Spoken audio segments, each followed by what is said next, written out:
Selamat pagi, kita berjumpa lagi dalam program Kaltim Headline edisi Jumat 10 April 2020 yang tentunya akan menyajikan informasi seputar Kalimantan Timur dan sekitarnya. Bersama saya Rosmi Rahma, berikut rangkuman Kaltim Headline pagi hari ini.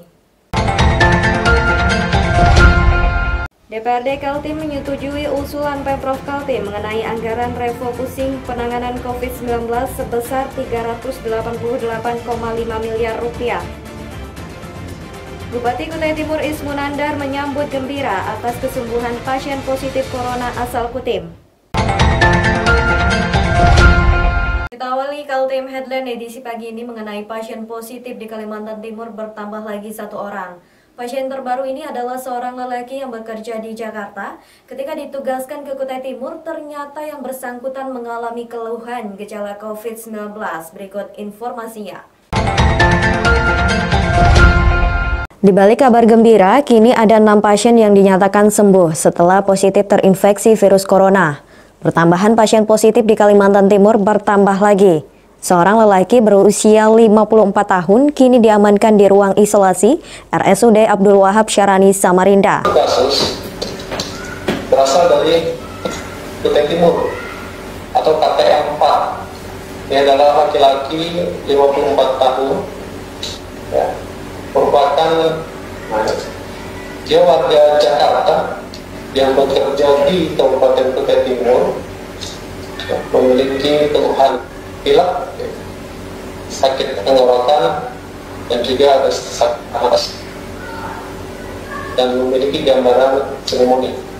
Saat ini dirawat di Rumah Sakit Umum Abdul Wahab Syarani, Samarinda. Dari hasil interview terhadap pasien positif COVID-19 itu, dia sebenarnya warga Kutai Kartanegara yang bekerja di Jakarta. Oleh kantornya, dia ditugaskan ke Kutai Timur dan tiba di Samarinda melalui Bandara APT Pranoto pada 16 Maret. Kemudian dia langsung ke Kutai Timur untuk pekerjaannya dan pada 19 Maret mengalami keluhan batuk dan sakit tenggorokan. Dia kemudian berobat ke RSUD AW Syarani.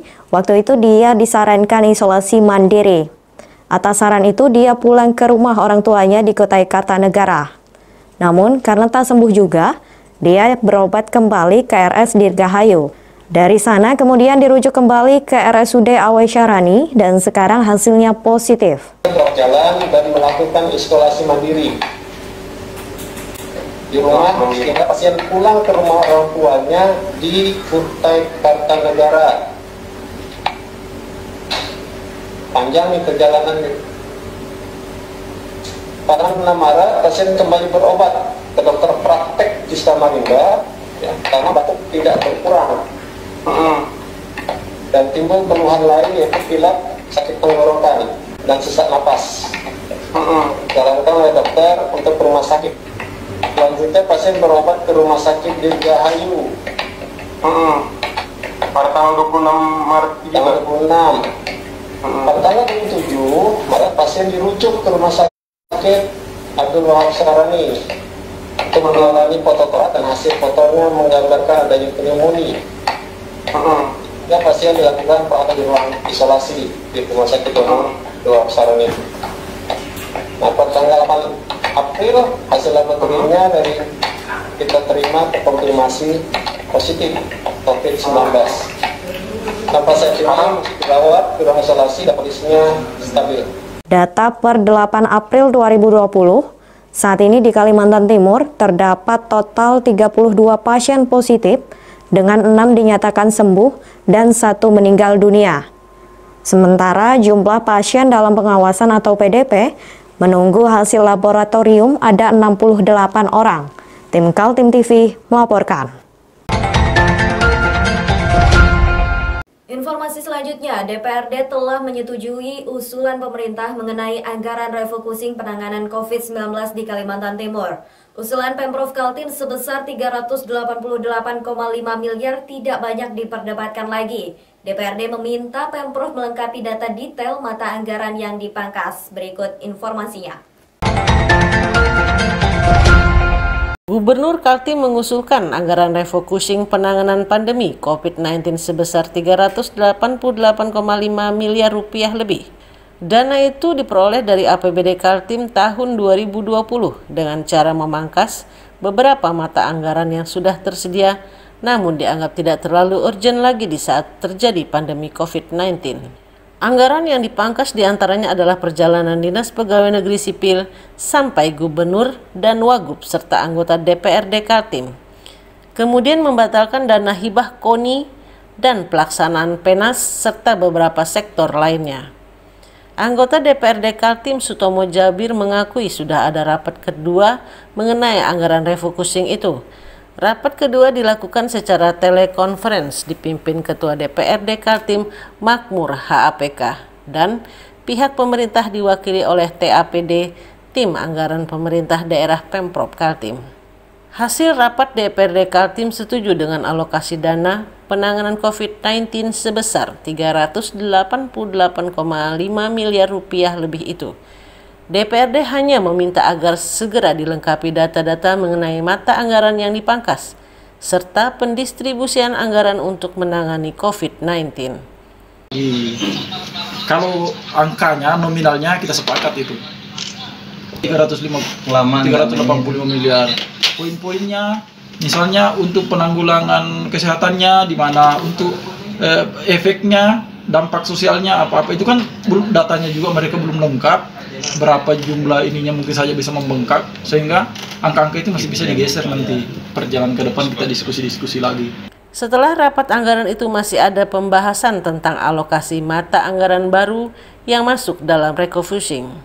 Sutomo Jabir mencontohkan peruntukan anggaran sosial untuk menangani dampak ekonomi, berapa kebutuhannya, termasuk juga dana untuk sektor nelayan dan sebagainya. Anggarannya misalnya tertulis nilai nominalnya untuk sosial 15 miliar, untuk UMKM dan koperasi 15 miliar, itu kan masih kita perlu kaji ke depan, betul ke kebutuhannya segitu.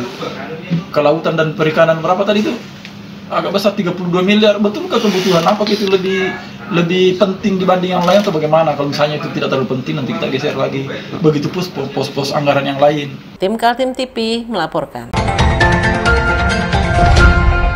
Bupati Kutai Timur Ismunandar menyambut gembira sembuhnya satu pasien positif virus corona asal Kutai Timur. Seorang pendeta bernama Nancy Uliboru Pakpahan, secara khusus Bupati mengundang Ibu Pendeta untuk berbagi tips bagaimana dia bisa melewati hari-hari yang menegangkan karena tertular virus yang belum ditemukan obatnya itu. Berikut informasinya. Nancy Uliboru Pakpahan berusia 42 tahun divonis terinfeksi virus corona usai mengikuti persidangan sinode di Bogor, Jawa Barat. Awalnya dia hanya mengeluh demam, sesak napas, dan mual sampai akhirnya berobat ke Rumah Sakit Ibu dan Anak atau RSIA Cahaya Sangatta. Tak juga membaik, Ibu Pendeta dirujuk ke Rumah Sakit Taman Husada Bontang. Di sanalah dia akhirnya divonis positif tertular virus corona. Setelah lebih 14 hari menjalani perawatan di ruang isolasi, Ibu Pendeta dinyatakan sembuh. Bahkan Wali Kota Bontang, Neni Murnaini, yang mengumumkan kesembuhan itu dengan maksud untuk memberikan motivasi kepada pasien-pasien positif di seluruh Indonesia bahwa pasien positif COVID-19 bisa disembuhkan. Bupati Kutai Timur Ismunandar menyambut kehadiran Nancy Uli Pakpahan kembali ke Kota Sangatta, Kutai Timur. Dia meminta kepada warga Kutim untuk menerima Ibu Pendeta yang secara medis telah dinyatakan sehat dan tak terinfeksi lagi virus corona. Saya atas nama pemerintah Kabupaten Kutai Timur mengucapkan selamat kepada Ibu yang sudah dinyatakan sembuh. Jadi dengan kehadiran Ibu di sini, kita dapat menyampaikan kepada masyarakat bahwa COVID-19 itu bisa sembuh. Nah, tentu saja kita juga berterima kasih kepada seluruh tenaga perawat di Taman Husada Bontang, tenaga medis yang sudah menangani Ibu Nancy dengan baik, dan kemarin dilepas dengan oleh Ibu Wali Kota Bontang, dan beliau hari ini kita terima di Kabupaten Kutai Timur. Nah, untuk itulah atas kehadiran Ibu, kita ingin buktikan, Bu, bahwa dengan namanya sakit itu kan semua orang mau sembuh.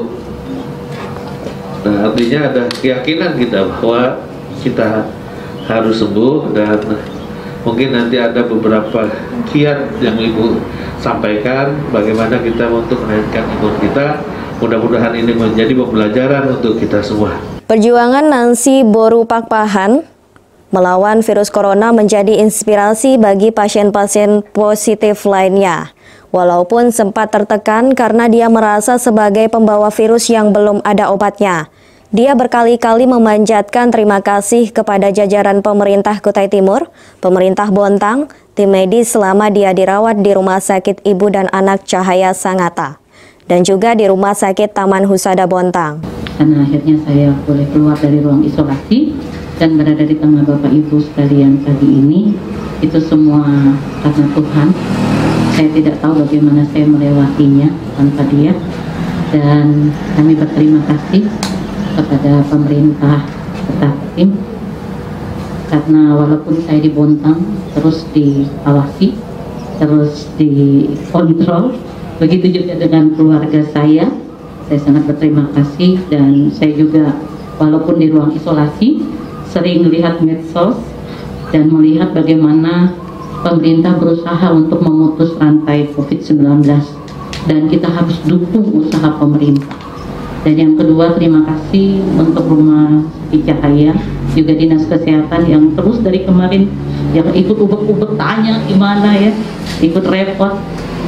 Dan bahkan Rumah Sakit Cahaya sempat saya merasa sedih karena sempat lockdown 14 hari, dan itu bagi saya tekanan yang luar biasa karena saya, tapi justru mereka yang menguatkan, bukan karena ibu memang sudah begini katanya gitu, malah ini jalan yang terbaik, dan itu yang bikin saya tenang. Update penyebaran virus corona di Kalimantan Timur per hari Rabu tanggal 8 April terdapat 32 pasien positif. Di antaranya 6 orang sembuh dan 1 meninggal dunia. Tim Kaltim TV melaporkan. Dinyatakan tim medis Rumah Sakit Taman Husada Bontang sembuh dari infeksi virus corona, membuat Nancy Uli Borupakpahan merasa bersyukur. Ibu pendeta yang bertugas di Kutai Timur ini secara khusus menyampaikan beberapa tips mengapa dia bisa terbebas dari penyakit yang belum ada obatnya itu. Berikut informasinya. Terima kasih untuk kesempatan yang diberikan kepada saya sangat bahagia karena akhirnya saya boleh keluar dari ruang isolasi dan berada di tengah Bapak Ibu sekalian pagi ini. Itu semua karena Tuhan. Saya tidak tahu bagaimana saya melewatinya tanpa dia, dan kami berterima kasih kepada pemerintah Kota Tim, karena walaupun saya di Bontang terus diawasi, terus dikontrol, begitu juga dengan keluarga saya sangat berterima kasih. Dan saya juga walaupun di ruang isolasi sering melihat medsos dan melihat bagaimana pemerintah berusaha untuk memutus rantai COVID-19, dan kita harus dukung usaha pemerintah. Dan yang kedua, terima kasih untuk Rumah Sakit Cahaya, juga Dinas Kesehatan yang terus dari kemarin yang ikut ubek-ubek tanya gimana ya, ikut repot. Dan bahkan Rumah Sakit Cahaya sempat saya merasa sedih karena sempat lockdown 14 hari, dan itu bagi saya tekanan yang luar biasa karena saya, tapi justru mereka yang menguatkan, bukan karena ibu memang sudah begini katanya gitu, malah ini jalan yang terbaik, dan itu yang bikin saya tenang. Dan mudah-mudahan saya aja deh yang positif, biar yang perawat di sedang pusat ada yang positif, kita semua juga nggak ada yang positif lagi, cukup kita aja. Nah, lalu yang berikutnya sama seperti Kepala Dinas Kesehatan juga Pak Bupati katakan, semua kembali ke kita.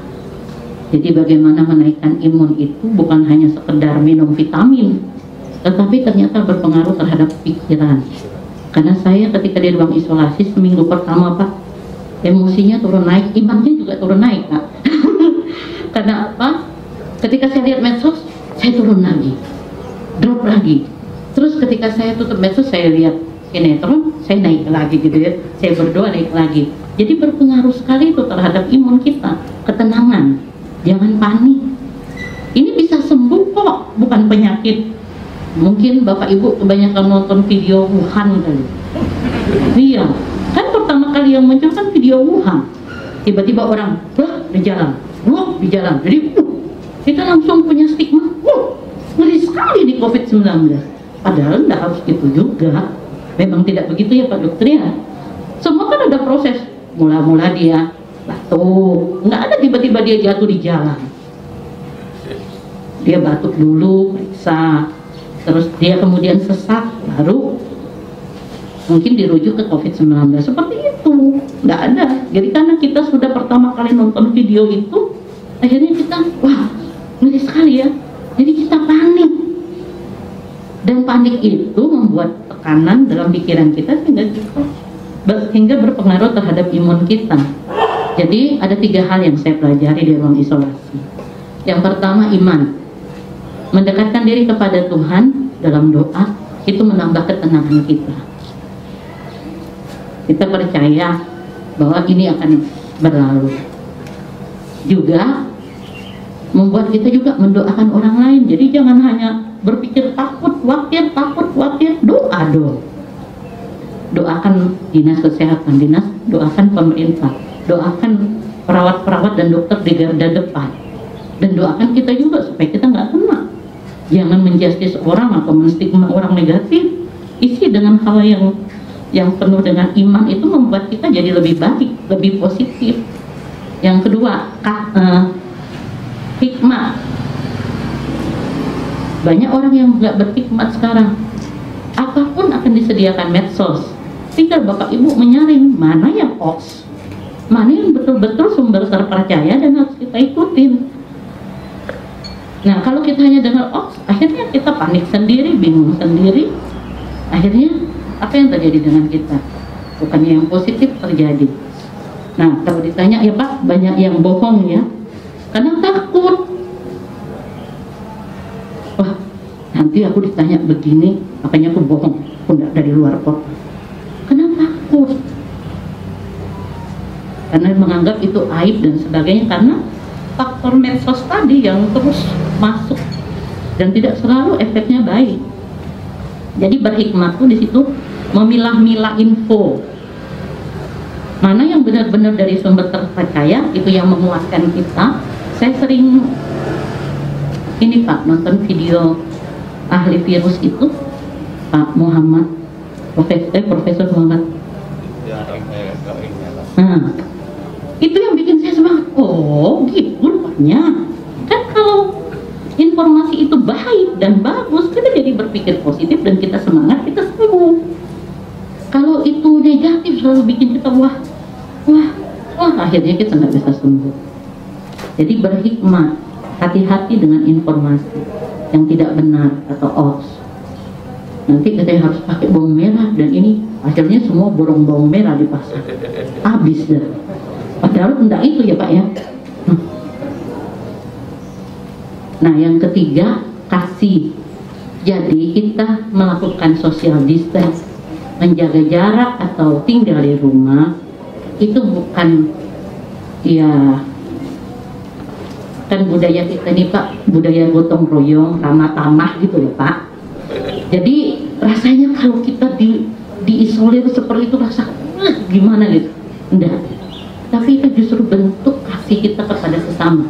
Kita tidak ingin sesama itu terpapar oleh kita, atau kita juga tidak ingin terpapar oleh sesama. Kita menjaga keluarga kita, itu kan kasih kita kepada keluarga. Kalau kita punya pemahaman seperti ini, maka semua orang kan melakukannya dengan tanpa paksaan, tapi karena rindu agar orang lain tidak terkena. Dan saya pun menjaga saya dan diri keluarga saya tidak terkena. Dengan pemikiran seperti itu, kita sudah melakukan kasih kepada orang lain, berbuat baik kepada orang lain, karena kita tidak ingin orang lain itu menderita gitu. Jadi itu sangat baik. Nah, kalau cuci tangan dan sebagainya, kita sudah banyak baca itu di medsos. Cukup kita lakukan dengan baik, pola hidup sehat. Karena selama ini kan kita memang jarang cuci tangan, padahal tangan itu paling kotor. Nah, sesudah ada COVID-19, hari-hari kita cuci tangan. Dulu kita lihat, apaan sih orang pakai hand? Mereka sebentar gini, sebentar. Kemayu banget sih. Kadang kita ngomong gitu tentang orang, tapi sekarang baru tahu, oh ternyata memang tangan kita ini paling kotor. Ya, sebab itu harus dicuci di air mengalir. Kita tahunya dulu dikobokan, ini di air mengalir supaya kotorannya ini. Karena itu penting, itu yang bawa semua ke mulut kita dan itu yang akan masuk ke tubuh kita. Jadi pola hidup sehat menjadi satu pilihan. Banyak kok masyarakat sekarang mulai sadar kesehatan, Pak.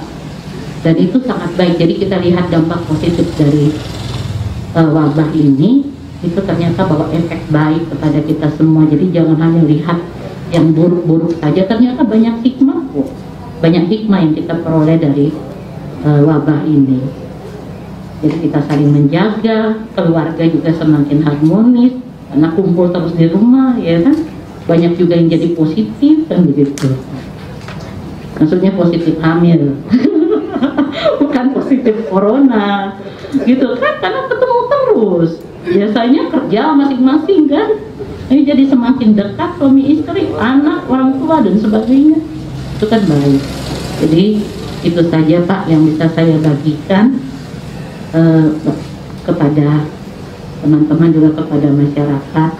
Jangan takut, saya di ruang isolasi juga sangat senang, maksudnya bukan sebuah tekanan di ruang isolasi, karena perawat-perawatnya juga sering ngajak kita ngobrol. Mereka bukan hanya kasih kita obat, tapi semangat, sama pagi ibu, bagaimana kabarnya, gitu ya. Wah, sejak ibu mendapat positif COVID-19, kita di karantina Bu. Jadi, ya kita belum sempat ini Bu, kasih jatah sama istri di rumah. Jadi puasa, emangnya saya nggak puasa, gitu. Jadi kami saling ketawa, jadi saling menguatkan, saling menyemangati, dan itu memang dibutuhkan untuk kesembuhan COVID-19. Jadi pokoknya harus bahagia, jangan panik, jangan takut. Itu saja saya kira ya Bapak Ibu ya, yang bisa saya sampaikan, mudah-mudahan bermanfaat bagi kita semua. Seorang anak perempuan berusia 8 tahun terpaksa harus menjalani isolasi mandiri karena punya gejala terinfeksi virus corona. Warga Kutai Timur itu dicurigai terpapar karena punya kontak erat dengan pasien positif yang dinyatakan sembuh setelah dirawat di Rumah Sakit Taman Husada Bontang. Berikut informasinya. Update penyebaran virus corona di Kalimantan Timur per hari Kamis 9 April 2020 sampai jam 17.30 WITA dilaporkan tak ada pasien positif bertambah. Total masih 32 orang dengan 6 dinyatakan sembuh dan 1 meninggal dunia. Sementara jumlah yang terus di-tracing dalam kategori ODP atau orang dalam pemantauan bertambah 182 orang, sehingga total ODP mencapai 5.110 orang.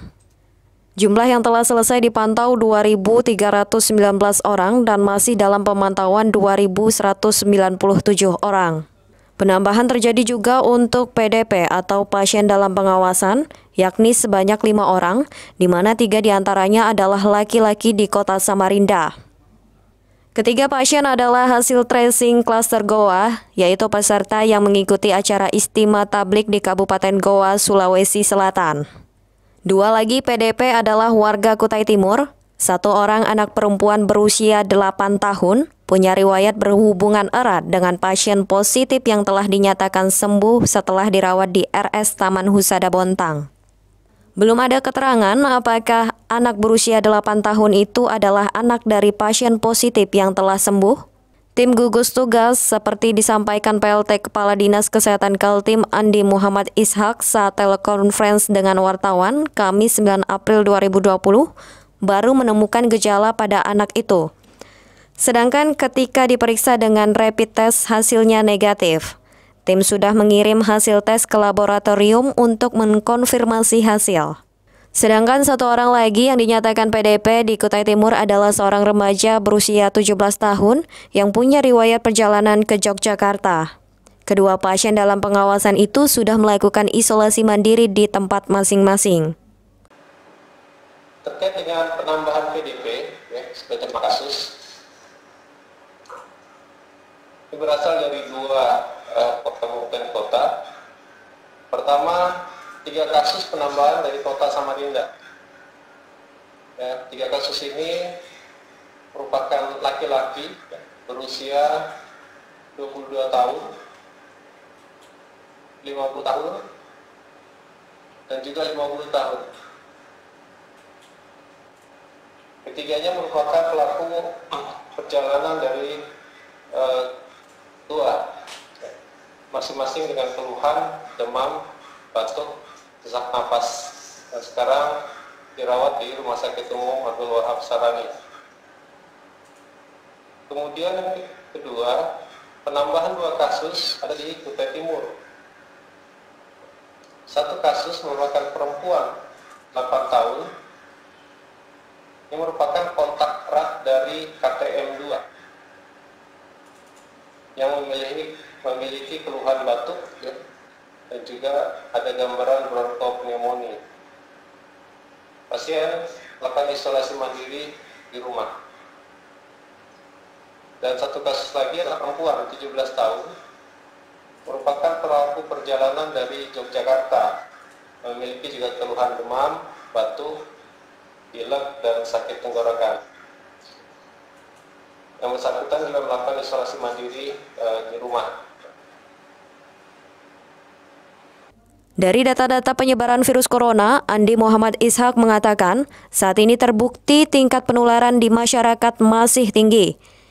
Dia mengingatkan kepada masyarakat agar mematuhi protokol kesehatan yang sudah sering disampaikan, seperti menjaga jarak, memakai masker, sering cuci tangan, dan menjaga kesehatan tubuh. Tim Kaltim TV melaporkan. Pengusaha kapal penumpang dan barang Prinsoya rute pelabuhan Samarinda Parepare, Sulawesi Selatan memilih mengandangkan kapalnya untuk sementara. Pelayaran terakhir tiba di pelabuhan Samarinda hari Kamis 9 April 2020 hanya mengangkut barang dan tidak ada penumpangnya. Berikut informasinya.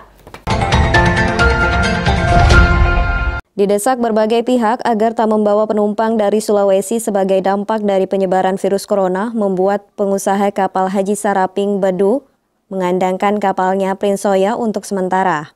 Dia mengakui mendapat berbagai tekanan dari berbagai penjuru, termasuk diancam akan didemo jika terus mengoperasikan kapal mengangkut penumpang dan barang dari Parepare, Sulawesi Selatan. Terus dijalankan atau gimana? Enggak, diistirahatkan Pak. Sampai kapan ini Pak diistirahatkan? Dari ketentuan dari masa Samarinda kan, yang kita takut sama bukan Samarinda. Itu yang paling kita takuti kan, karena dia diancam kita mau turun ke kapal periksa. Tapi kalau boleh logistik aja Pak? Kalau pemerintah bagus Pak, peraturan dari Jakarta Menteri Perhubungan Laut bagus, dari Menteri Dalam Negeri bagus, dari KSOP bagus. Cuma masanya sama pemerintah daerahnya di sini, utamanya dari ini kan wali kotanya kan, sama wakilnya kan. Dari wali kota sendiri seperti apa sih Pak? Bilangnya kemarin belum ada terima surat. Dianu Pak, dipaksakan supaya jangan bawa penumpang. Kalau nggak bawa penumpang nggak apa-apa kan, yang penting jangan dia bawa kita kan. Tapi kalau bawa logistik aja tetap dilanjutkan Pak, kan dilakukan bawa penumpang. Pokoknya selesai bongkar kita taruh di pangkalan kita. Oh, gitu. Ini terakhir sudah. Terakhir Pak. Ya? Pokoknya terakhir, ini juga terakhir, yang berangkat kemarin terakhir juga. Sebelumnya, Wakil Wali Kota Samarinda Syari Jaang sejak 3 April 2020 sudah meminta kepada kantor Kesyah Bandaran dan otoritas pelabuhan untuk menutup akses pelabuhan. Permintaan itu dituangkan dalam surat yang ditujukan kepada Kementerian Perhubungan di Jakarta dan Gubernur Kaltim. Namun permintaan itu tak dikabulkan karena menyangkut penutupan pelabuhan maupun bandara adalah wewenang pemerintah pusat. Situasi pandemi yang sedang melanda Indonesia, menurut pemerintah pusat belum perlu sampai menutup bandara maupun pelabuhan. Karena tak dikabulkan pemerintah pusat, menurut Sekretaris Daerah Samarinda Sugeng Hoirudin, pemerintah mengambil langkah persuasif dengan meminta pengusaha 3 kapal penumpang dan barang di Samarinda agar tak melayani lagi mengangkut penumpang orang. Laut kita sudah kirim surat, namun mungkin teman-teman sudah juga tahu bahwa hari ini, kemarin atau malam kemarin ada surat, ada berita lagi dari Menteri Perhubungan, Pak Luhut, itu tidak menyetujui, bukan tidak menyetujui, artinya kewenangan itu ada di pusat, dan meminta Mendagri menyurati gubernur, wali kota yang ingin menutup laut dan udara, jadi tidak diberikan izin, tidak dibolehkan gitu. Nah, kait berkaitan itu, maka kita ada persuasif dengan pemilik kapal. Nah, yang dilakukan oleh KSOP kemarin hasilnya bahwa pemilik kapal yang datang ke Samarinda itu ada 3 kapal di rapat. Beliau setuju untuk hari ke depan, minggu depan atau kapan jadwalnya datang, tidak mengangkut penumpang lagi, sehingga mengangkut logistik saja. Bagi pengusaha Haji Saraping, tidak menjadi masalah baginya untuk tak menghentikan pelayaran dengan mengangkut penumpang maupun barang. Selama ini, armada lautnya itu mengangkut logistik rumah tangga seperti sembako dari Sulawesi Selatan. Barang-barang makanan yang dibawanya bukan hanya untuk kota Samarinda, tetapi juga untuk kebutuhan pangan warga Kukar. Dengan pelarangan operasional saat ini, diakuinya dia mengalami kerugian. Pak Haji, selama ini kan masyarakat Samarinda tergantung sama kebutuhan bahan pokok dari Sulawesi. Kalau diputuskan sebenarnya kami mau, Pak, biar kami rugi sedikit-sedikit mau, tapi jangan diobo-obo terus. Ya. Setelah sedikit datang, saya mau datangi bilangnya Prince Soya, saya mau naik begini, bilang jangan, Pak. Saya mau demo apa segala, jangan. Demo segala, bilang jangan, lebih baik saya istirahat. Mana saya rugi, mana saya mau di demo segala, jadi lebih baik saya istirahat dulu. Berarti tadinya ngangkut ini juga rugi, Pak Haji, ya? Rugi, Pak. Siap. Ini paling tinggi 40 juta ini. Siap. Minyaknya PP 180. Baik, terima kasih, Pak Haji. Ya, yang penting saya mau kerja, tapi jangan dibawa terus. Tim Kaltim TV melaporkan. Informasi selanjutnya, 21 awak media jalani rapid test untuk mengetahui apakah terjangkit atau tidak dengan virus COVID-19. Rapid test sendiri dilaksanakan di RSUD Beriman Balikpapan. Berikut informasinya. Sebanyak 21 awak media yang ada di Kota Balikpapan menjalani pemeriksaan rapid test yang dilaksanakan oleh Dinas Kesehatan Kota Balikpapan di Rumah Sakit Umum Daerah Balikpapan pada Rabu pagi 8 April 2020. Para awak media yang menjalani rapid test ini merupakan awak media yang selalu mengabarkan perkembangan terkait COVID-19. Sebelum menjalankan pemeriksaan dengan pengambilan darah yang dilakukan oleh petugas, para awak media harus mengisi biodata yang disiapkan termasuk menuliskan alamat rumah, nama media, serta keluhan yang dialami saat ini. Pengambilan sampel darah dilakukan oleh tim medis dengan menggunakan alat pelindung diri lengkap. Direktur Rumah Sakit Umum Beriman Balikpapan, Dr. Cokor Darati mengatakan, rapid test merupakan tes awal yang dilakukan seperti pada hari ini. Sejumlah awak media memeriksakan diri dengan menggunakan rapid test. Kira ini kan dalam screening ya, untuk mengetahui lebih awal ya, dengan rapid test ini memang tingkat akurasi 30% ya, tapi paling tidak kita bisa men-screening awal ya terhadap masyarakat gitu ya, untuk di dalam melakukan pemeriksaan selain gejala klinis yang ditimbulkan ataupun pada mereka orang yang tanpa gejala ya.